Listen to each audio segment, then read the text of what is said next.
The new European Commission is set to take up its mandate on the 1st of December if all goes well, and one of the issues they're going to have to tackle is poverty across the European Union. Here on The Brief from Brussels, my colleague Grace Murray takes a look. Alice Kelly is visiting Brussels to talk about her experience of poverty. She comes from a town near Dublin with high unemployment, where the housing crisis has generated the so-called hidden homeless, 3 generations squeezed into one house. I don't feel the part of Ireland that's advertised in the glossy airline magazines. You know, the brilliant economy, the glitzy fashion and the great food producers. She's here to raise awareness about the scale of poverty in Europe. According to Eurostat, 109 million people in the EU are at risk of falling into poverty. The most vulnerable: women, children, migrants and single parents.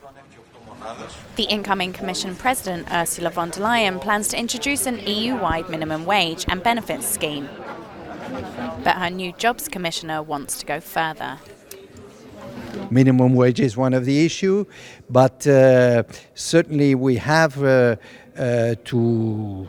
to promote quality jobs also, because we notice that the numbers of jobs is not so much important. It's the quality of jobs which is determinating. Can't blame my rents.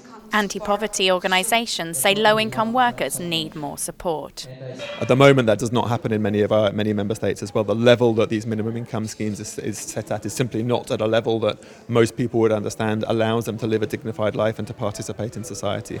The EU's goal to pull 20 million Europeans out of poverty by 2020 is set to be missed. New targets will be set up for the incoming administration. Elsewhere, Poland has been continuing to defend its judicial reforms despite complaints from Brussels.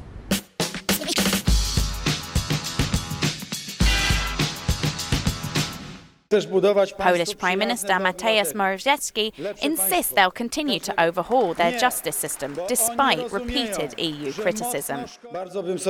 Speaking before Parliament, Morawiecki reasserted his government plan, which he says will improve the functioning of the state.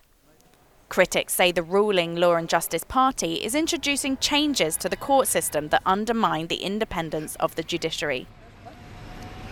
Meanwhile, the European Court of Justice says questions should be answered over the impartiality of the new Polish judicial supervisory body by Poland's highest court.